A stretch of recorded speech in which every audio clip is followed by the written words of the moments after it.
ಓಂ. ಕುರುಕ್ಷೇತ್ರದ ರಣರಂಗದಲ್ಲಿ ಸೇನಾವಲೋಕನ. ಶ್ಲೋಕ 32-35.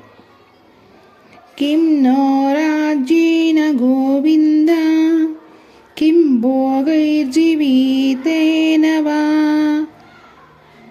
ಯೇಷಾಮರ್ತೆ ಕಾಶ್ಯಂತಂ ನೋ ರಾಜ್ಯಂ ಭೋಗಾ ಸುಖಾನಿ ಚ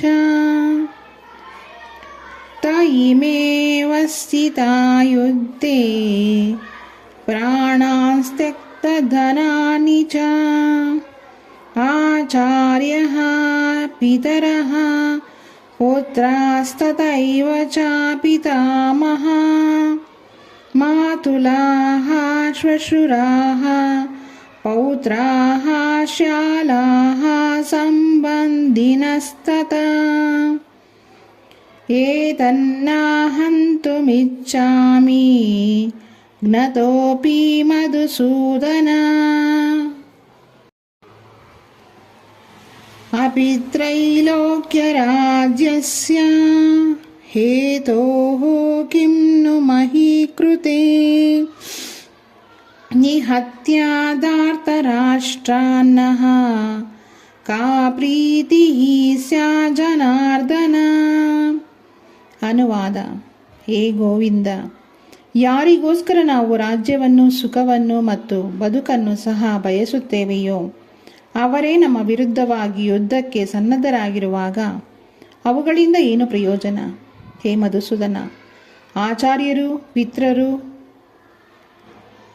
ಪಿತರು, ಪುತ್ರರು, ಪಿತಾಮಹರು, ಸೋದರ ಮಾವಂದಿರು, ಮೊಮ್ಮಕ್ಕಳು, ಭಾವ ಮೈದಂದಿರು ಮತ್ತು ಇತರ ಬಂಧುಗಳು ತಮ್ಮ ರಾಜ್ಯಗಳನ್ನು, ಧನವನ್ನು ತ್ಯಜಿಸಲು ಸಿದ್ಧರಾಗಿ ನನ್ನ ಮುಂದೆ ನಿಂತಿದ್ದಾರೆ. ಅವರು ನನ್ನನ್ನು ಕೊಲ್ಲಬಹುದು, ಆದರೂ ಅವರನ್ನು ನಾನು ಕೊಲ್ಲಲು ನಾನೇಕೆ ಅಪೇಕ್ಷಿಸಬೇಕು? ಹೇ ಜನಾರ್ದನ, ಈ ಭೂಮಿಯ ಮಾತಿರಲಿ 3 ಲೋಕಗಳನ್ನು ನನಗೆ ಕೊಡುವುದಾದರೂ ನಾನು ಇವರೊಡನೆ ಯುದ್ಧ ಮಾಡಲು ಸಿದ್ಧನಾಗಿಲ್ಲ.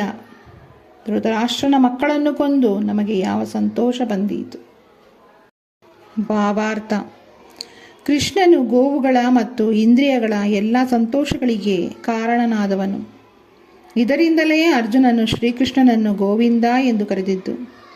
ಈ ಅರ್ಥವತ್ತಾದ ಪದವನ್ನು ಬಳಸಿ ತನ್ನ ಇಂದ್ರಿಯಗಳಿಗೆ ಯಾವುದು ತೃಪ್ತಿಯನ್ನು ಕೊಡಬಲ್ಲದು ಎನ್ನುವುದನ್ನು ಕೃಷ್ಣನು ಅರ್ಥ ಮಾಡಿಕೊಳ್ಳಬೇಕು ಎಂದು ಅರ್ಜುನನು ಸೂಚಿಸುತ್ತಾನೆ. ಆದರೆ ಗೋವಿಂದನು ಇರುವುದು ನಮ್ಮ ಇಂದ್ರಿಯಗಳನ್ನು ತೃಪ್ತಿಗೊಳಿಸುವುದಕ್ಕಲ್ಲ.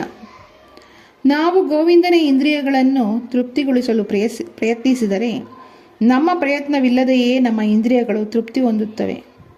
ಪ್ರಾಪಂಚಿಕವಾಗಿ ಪ್ರತಿಯೊಬ್ಬನೂ ತನ್ನ ಇಂದ್ರಿಯಗಳನ್ನು ತೃಪ್ತಿಪಡಿಸಲು ಬಯಸುತ್ತಾನೆ ಮತ್ತು ತನ್ನ ಅಪ್ಪಣೆಯಂತೆ ದೇವರು ಈ ತೃಪ್ತಿಗಾಗಿ ಎಲ್ಲವನ್ನೂ ಒದಗಿಸಬೇಕು ಎಂದು ಬಯಸುತ್ತಾನೆ.